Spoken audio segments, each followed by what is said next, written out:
दोस्तों, शैतानों में सबसे बड़ा शैतान, जिसे हम और आप इबलीस के नाम से भी जानते हैं, वो मरदूद और गुमराह होने से पहले अल्लाह का सबसे ज्यादा इबादत गुजार हुआ करता था। कुरान शरीफ से ये पता चलता है कि अल्लाह ने जिन्नों से पहले फरिश्तों को बनाया और उसके बाद जिन को, और सबसे आखिर में इंसान को बनाया। और मुकद्दस किताब कुरान शरीफ में अल्लाह ने कुछ इस तरह फरमाया है कि हमने जिन्नातों को आग के दहकते अंगारों से बनाया। यहाँ तक ही नहीं, मुकद्दस किताब यानी कुरान से हमें ये भी पता चलता है कि हम इंसानों से पहले अगर इस दुनिया में कोई आबाद था तो वो जिन्नातों की कौम ही थी कि जिसे अल्लाह ने जमीन पर बसाया था। जब जिन्नातों की कौम जमीन पर फलने फूलने लगी, तब एक वक्त ऐसा आया कि जमीन पर कुछ जिन्नातों का रहने का ठिकाना न बचा। शैतानों में सबसे बड़ा शैतान इबलीस उस वक्त अल्लाह की इबादत में इस तरह मसरूफ रहता था कि उसने जमीन पर मौजूद ऐसी कोई भी खाली जगह ना छोड़ी जहां उसने अल्लाह को सजदे ना किए हों। इसी वजह से अल्लाह ने जिन्नातों की कौम के गिरोह से खुश होकर जिन्नात के एक गिरोह को हवा में रहने की इजाजत दे दी और उस गिरोह में मौजूद सभी जिन्नातों का सरदार इबलीस को बना दिया। उसके बाद अल्लाह ने फरिश्तों से फरमाया कि मैं जमीन पर मिट्टी से अपनी एक कौम बनाने वाला हूँ। फिर फरिश्तों ने अल्लाह से कहा, या अल्लाह, तू ऐसी कौम पैदा करेगा जो जमीन पर फितना और फसाद फैलाएंगे।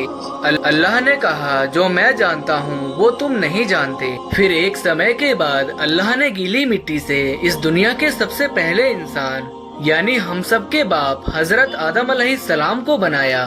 फिर अल्लाह ने फरिश्तों और आसमान में मौजूद जिन्नों की एक गिरोह को हुक्म दिया कि आदम को सजदा करो।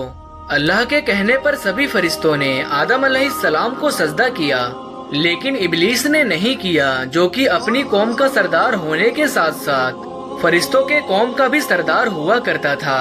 जब अल्लाह ने इबलीस से आदम को सजदा ना करने की वजह पूछी, तब इबलीस ने कहा कि मैं आदम से अच्छा हूँ, क्योंकि तूने मुझे आग से बनाया और इस आदम को मिट्टी से।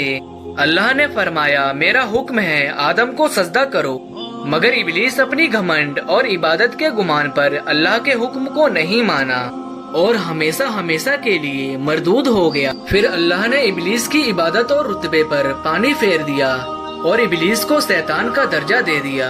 अल्लाह ने कहा, क़यामत के वक्त तक तुझ पर मेरी लानत है और क़यामत के रोज तेरा ठिकाना जहन्नुम है। फिर अल्लाह ने इबलीस से फरमाया कि बहिश्त से निकल जा, तू इस लायक नहीं कि तू यहाँ रहकर घमंड करे।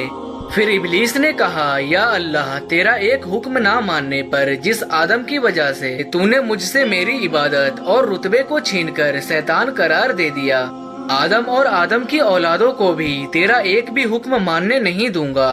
और जब आदम की औलाद एक दिन तेरा हुक्म नहीं मानेगी, तब उनके साथ तू क्या करेगा?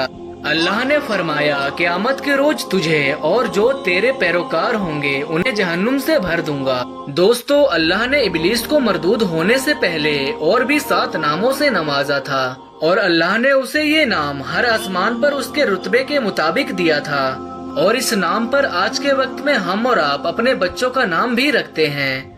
इबलीस का पहले आसमान पर नाम आबिद था, तो वहीं दूसरे आसमान पर जाहिद, वहीं तीसरे आसमान पर आरिफ और चौथे आसमान पर वली था। 5वें आसमान में मुत्तकी और 6ठे आसमान पर खाजिन था।